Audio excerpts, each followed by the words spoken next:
Mesdames, Messieurs, bonsoir et merci de nous préférer pour vous informer. Célébration de la Journée internationale des femmes ce 8 mars de par le monde. Dans le diocèse d'Abomey, la femme occupe une place prépondérante. À cette occasion, plusieurs activités sont prévues pour réitérer le rôle crucial de la femme au sein de l'Église. L'archevêque d'Abomey revient ici sur la substance de cette fête. Le diocèse rend hommage à toute femme et en même temps aussi dans nos différentes dispositions et nous encourageons beaucoup les femmes au leadership. Beaucoup de femmes dans notre diocèse sont vice-présidentes du conseil pastoral paroissial ou du conseil paroissial pour les affaires économiques. Il y a aussi une particularité de notre diocèse d'Abomey, c'est que dans l'organisation et l'institution des ministres extraordinaires de la Sainte Communion, nous avons mis 3 ans pour sensibiliser le clergé et aussi les fidèles pour qu'ils comprennent d'abord non seulement l'importance, mais la légitimité de la femme à jouer ce rôle et qu'on abandonne les clichés d'exclusion au niveau traditionnel comme parfois au niveau ecclésial. Alors donc, il est important que la femme aussi y participe. Et plus que ça, j'ai même encouragé qu'un couple entier soit aussi ministre extraordinaire de la Sainte Communion. C'est à partir de notre diocèse que nous avons suscité la catholique du 8 mars. Parce que le 8 mars est célébré à divers niveaux de la société, au niveau politique, au niveau de beaucoup d'institutions professionnelles, etc. Et nous avons dit, tiens, il faut que la femme rende compte également aussi de son espérance en tant que baptisée, en tant que catholique, en tant que croyante. Alors de ce point de vue, nous avons été les premiers à organiser autour du 8 mars une fête à la catholique, avec la messe, avec des débats, avec également aussi des réjouissances, etc. Et donc, entre-temps, au niveau national, cela a été apprécié et finalement, on a cédé, laissant la coordination nationale des femmes catholiques et organiser donc la catholique du 8 mars. Et actuellement, d'ailleurs, beaucoup de femmes sont en route vers Dessazoumen, puisque chaque année, un diocèse est de tour pour abriter la célébration de la coordination de l'organisation des femmes catholiques. Et puis, depuis le mercredi, les fidèles chrétiens catholiques ont entamé le carême, une période de grande consécration, mais aussi de fraternité et de partage. Quels moyens dispose le fidèle durant ces moments pour finir à bien ce temps? Cyril Rundekon, archevêque du diocèse d'Abomey, répond. Le temps du carême représente pour nous un temps particulier et qui rentre dans la catégorie des temps forts. Eh bien, le chrétien revient vraiment à sa source. Donc c'est un temps au fait de renouvellement. Dieu nous donne des occasions au cours de l'année liturgique de renouvellement de notre relation avec lui. Et ce renouvellement nous permet de renoncer à ce qui nous a éloignés de lui. Renoncer également à notre indifférence devant la souffrance des autres. Renoncer également à notre silence coupable devant certaines injustices. Et donc c'est un temps vraiment qui nous permet d'être aux autres et qui nous rappelle que nous sommes créés vraiment dans une dynamique de la sociabilité et cette dynamique doit être vraiment concrète à travers des actes concrets parce que la foi sans les œuvres est vraiment morte. Le chrétien dispose surtout de la capacité d'une relation sincère et féconde avec Dieu. Les moyens dont nous avons la possibilité, c'est bien sûr la capacité que Dieu nous donne de travailler. De travailler pour générer des ressources.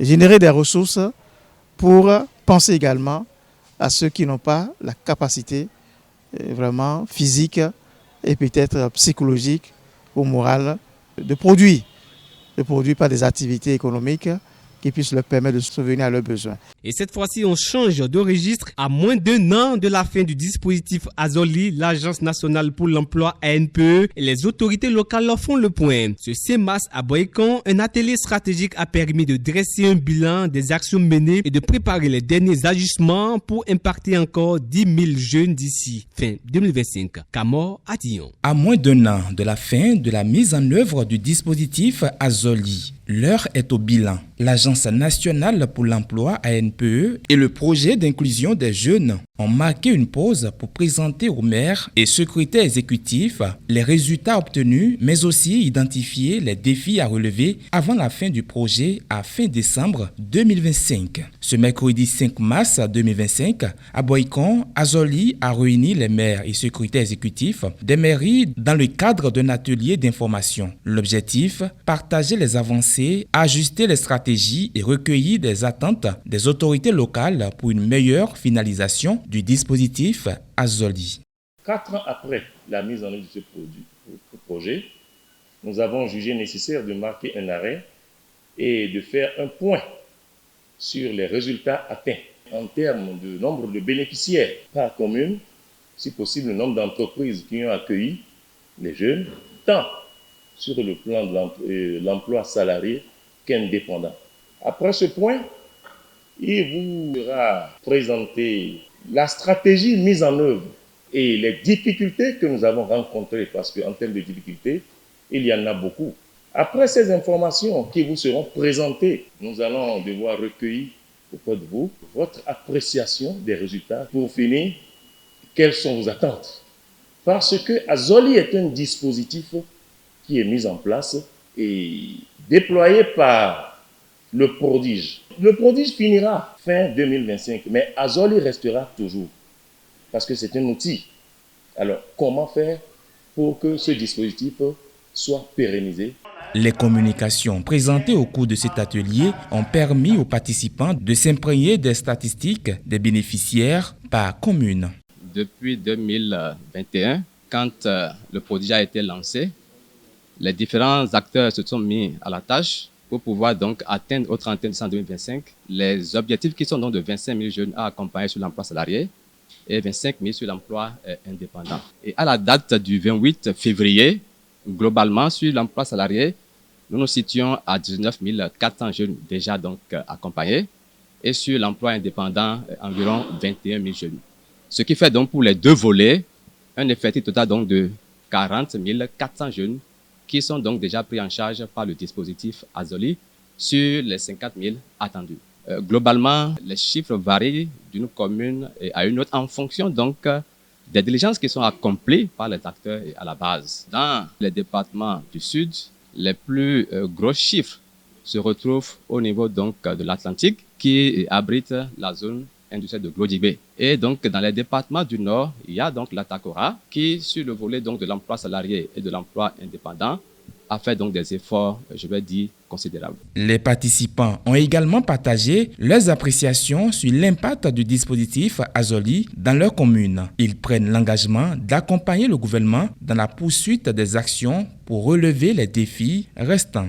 Cette activité d'information, de partage d'informations, nous permet, nous, acteurs de développement au niveau local, de comprendre le contenu même du projet Azoli et de savoir désormais ce qu'il faut faire pour accompagner le projet sur le terrain.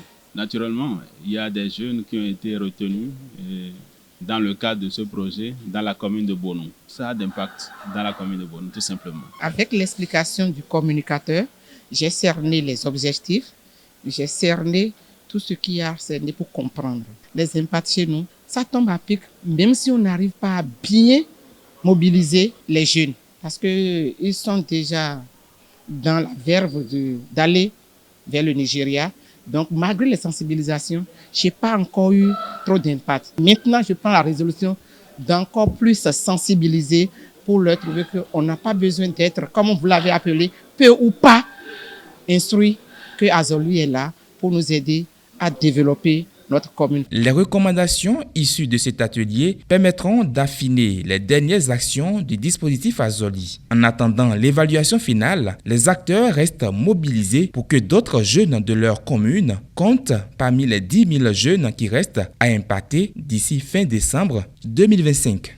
lancement du projet pilote d'assurance agricole à l'indice de rendement au Bénin. Le gouvernement offre plusieurs parapluies aux petites exploitations agricoles. L'objectif visé est de renforcer la résilience climatique et assurer la stabilité financière de ses producteurs. Ce projet du programme d'action du gouvernement PAG fournira une couverture aux producteurs de riz, de coton et aux éleveurs de bétail installés dans tous les pôles de développement agricole du Bénin. En rappelant que les institutions financières sont souvent réticentes à appuyer le secteur, le directeur général du Fonds national de développement agricole FNDA a fait savoir que cette méfiance est de nature à réduire l'accompagnement des efforts de l'État dans sa volonté affichée de donner priorité au financement agricole qui devrait booster l'économie nationale et améliorer la sécurité alimentaire et nutritionnelle. Nicolas Aoussoussi a aussi souligné que loin d'être une simple formalité, la cérémonie de lancement est nécessaire pour emporter l'adhésion de tous les acteurs autour de l'assurance agricole qui est une réalité désormais au Bénin. Ce projet, qui est une réponse directe aux risques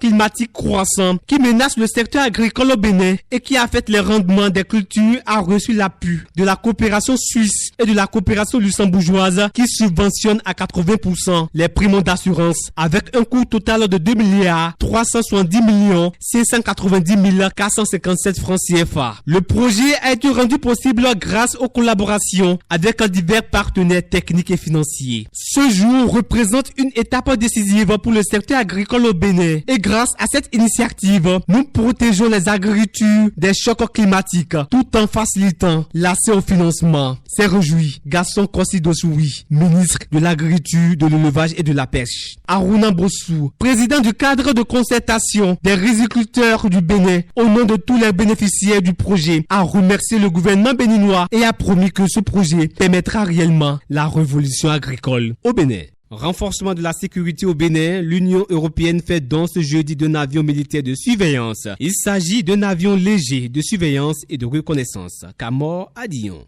Le 6 mars 2025, le Bénin a reçu un avion militaire de surveillance de l'Union européenne, un Cessna Caravan C-208B destiné à renforcer les capacités de la force aérienne béninoise. Ce soutien fait partie du programme de la Facilité européenne pour la paix, une aide militaire lancée en 2023. L'avion a pour mission de soutenir les forces armées béninoises dans leur lutte contre les groupes terroristes qui opèrent dans le nord du pays. Grâce à ses capacités de reconnaissance aérienne, il permettra de collecter les renseignements essentiels pour améliorer la sécurité et prendre des décisions stratégiques sur le terrain. Cette aide s'inscrit dans un partenariat de longue durée entre le Bénin et l'Union européenne qui a investi plus de 47 millions d'euros pour soutenir la sécurité de la région. Selon le ministre de la Défense, Alain Noati, cet avion est un outil stratégique et indispensable face aux défis sécuritaires du pays et de toute la sous-région. Affaire de vol de carburant à la base navale de Cotonou. Ça se complique davantage pour l'ancien commandant de la marine et ses complices. Ils ont été présentés ce jeudi devant les juges de la Criette. Que nomme Akomian pour le compte-rendu. À l'audience ce jeudi, le ministère public a fait ses réquisitions. Le magistrat a demandé à la Cour de reconnaître la culpabilité de 5 militaires marins et de 2 commerçants de gasoil en cause dans cette affaire. Contre l'ancien commandant de la base navale, Jean-Léon Olatondi et 3 collaborateurs, le substitut du procureur a requis 5 ans de prison, dont 2 ans ferme et 2 millions de francs CFA. Le magistrat leur reproche les faits d'abus de fonction pour avoir vendu ou participé du gasoil de la base navale. Le ministère public a souhaité une requalification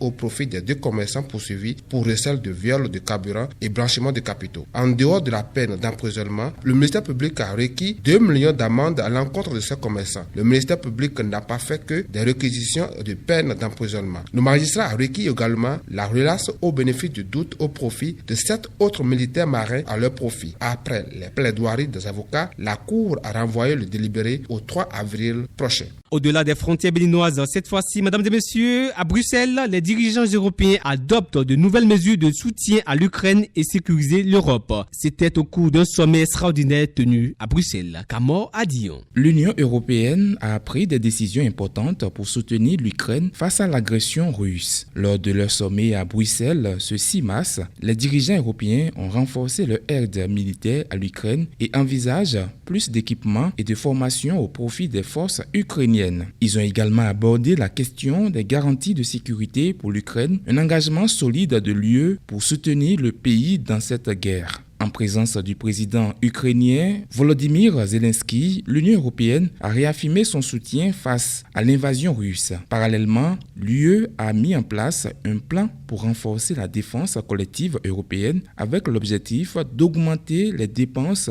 de défense et de mieux préparer l'Europe à faire face à de futures menaces. Et parlons sport. Cette fois-ci, classement FIFA féminin mars 2025. Le Bénin fait un bond de 5 places. Les Amazones quittent la 152e place pour la 147e position. Christelle Djomamou pour plus de précision. Classement FIFA féminin mars 2025. Les Amazones du Bénin gagnent 5 places. Le Bénin fait un bond de 5 places et occupe désormais la 147e position mondiale dans ce classement. Une belle avancée pour les Amazones qui occupaient auparavant la 152e place lors de la dernière publication en décembre 2024. Cette progression qui découle de la victoire éclatante des Amazones à la double confrontation contre les Sierra Queen, 2-1 à l'aller et 1-3 au retour, au premier tour des éliminatoires de la CAN féminine Maroc 2026.